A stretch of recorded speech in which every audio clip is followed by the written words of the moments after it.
during our process was, there's room for everybody in these colleges. There are like 3 to 4,000 different colleges. So don't panic. Don't think that this is only the top, 30, 40 schools in the country, because most of you, 95%, even I'm sure even Shreya can't tell you more than the name of 40 schools today. Okay. It's because the marketing of those schools is so good that you never think beyond the stupid Harvards and, the big schools of the world. But the statistics over here are really appalling, right? They're real, because like 47% of these recruiters said they're very concerned, will they even make it through enrollment? 50% of schools never make it to completely being enrolled, right? And so there's a real problem. Like, there's a reason why between 1st of February and 1st of May, man, these schools are after your life, right? Asking you to accept the applications because they are scared. So don't let the marketing fool you, right? You got Harvard and Stanford. Yeah, sure, they're 4% acceptance rate, but they're less than 10%, or not even 10, like less than 30 schools in the country which go through that.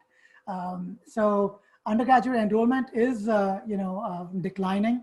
And I've got links on there as well to talk more about it. But we got burnt out. Like by December, we were done simply because we were so stressed out. So enjoy, guys. Take it a one day at a time and see how it goes for you. Okay? Really, the big thing right now for you is time management skills. And I have a blog on this, and I'll send you guys details to it.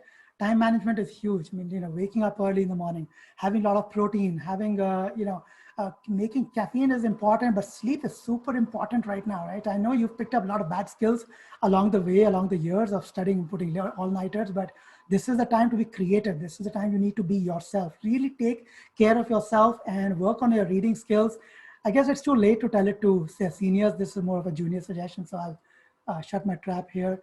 But Shreya, anything over here? I just feel free to jump in. Just tell me when you. No. Yeah, I definitely. Don't don't allow procrastination is a really important one. I started my essays in the summer, and actually the biggest one that I started in the summer, I think I only got 1 or 2 done during the summer, like fully done, and one of them was my Common App, and so that's the big one that you're going to be looking at. The Common Application is your biggest friend here. Like that's the one you want. Honestly, Shreya, I disagree at a principal level. I hear you, what you're saying about the Common App, but to your point, which you said last week, you had friends who had done like 9 iterations of the Common App. How many of your friends actually spent doing even 3 iterations of why Wellesley or why Harvard, right? Very few. I think a big mistake kids miss, just seniors miss, is they spend so much time on that one common application that the one that really matters. I mean, academia is full of one thing. If you can have a synonymous with academia is ego. Massive egos, right? Why do you want to come to my college? Oh, why mine over somebody else? Because they're trying to figure out one thing, which is, will you accept if I make you an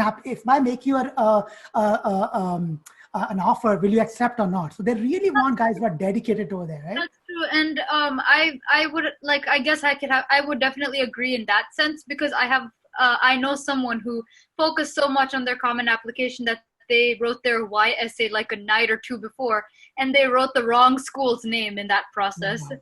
Well, not just that. I mean, they pick up like simple things, like they'll just go to the website, say, hey, this is the school's values, and that sucks. Honestly, you might as well just throw your application in a garbage. Why are you spending time on it?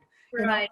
You just got to make sure you've talked to a few people, including the janitor, including alumni, including a professor, somebody in admissions, and learn something different, which all the others don't know. If it's on the website, it's a known detail. If only you know about it, God damn it, exploit it, right? So excuse my French or excuse my passion on these things, but you will be spending 50 to 60 hours on each application. Okay. And it's worth your time to really work on it. So in fact, more than Common App, I would say work on your why applications. Yeah. Okay. All right. Back to, but honestly, this is, best, don't let your parents live your dreams, or don't let their dreams become your dreams. If you have a desire to go to a liberal arts school, if you have a desire to go to a small school, something, do it, right? I mean, always listen to yourself first. And I'm not trying you to revolt against anybody. All I'm saying is, Shreya many times would speak up, and again, I'm a type A dad, but I've raised her to speak to me and speak up to me. That's okay. I have to listen to them because their life is not my life, and I went to a crappy school. I wanted her to go to a good school, and but that's just me. Okay, but you know best. So take charge yourself, guys. 100%. Go ahead. No, sorry, I just said 100%. You hit the nail on the head there. Mental health is a huge problem, and you will face this next 2-3 months. You're going to go crazy. I feel for you kids. Honestly, if you want to reach out to any one of us, me or Shreya, middle of the night, also send us emails. Don't call us. We might not respond, but send us notes if you need some help, because you will go through problems. And I feel like I made a mistake by not talking much of this in the junior session last week, because this is a huge problem. And you're going to be bombarded with kids who've gotten into a good school in the ED, and you're stuck in between, and very stressful times. So hang in there, right? I mean, it's important that parents talk to their kids about this. And this is, kids go through this a lot. I mean, I know Shreya's friends, they would cry. I mean, they didn't get into Stanford and they would cry. I mean, for a school that has a 4% admittance rate, this kid probably cried for hours and hours. And I knew him well, and he's one of Shreya's friends, and this is so sad, but he's doing great right now in a fantastic school. But anyway, that was about mental health. Our Mia Culpa moments, seniors, we should have aimed higher for the ED. We early decisioned at Wellesley, it was Shreya's dream school.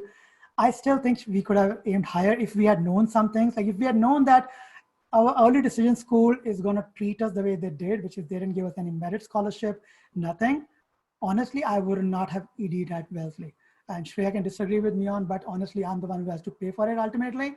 If I had we walked into Wellesley thinking, oh, they have a $2 billion endowment, they will give us some scholarship. My counselor, brilliant woman, okay, I love Elizabeth, okay, she was thinking we'll get a merit scholarship. But now that I think about it, why would Wellesley be that stupid? Any school that you early decision into, you are telling them, I love you. If you love me back, I'm ready to dump everybody else. Why would they give you any merit scholarship? They're going to keep that for the rest of the cohort who they think that is not coming in, and they want to lure them in, right? So common sense applies to that. Apply to an ED to a school which honestly is a dream school, but is a little beyond your reach. Wellesley was within our reach. We just got suckered into the whole thing.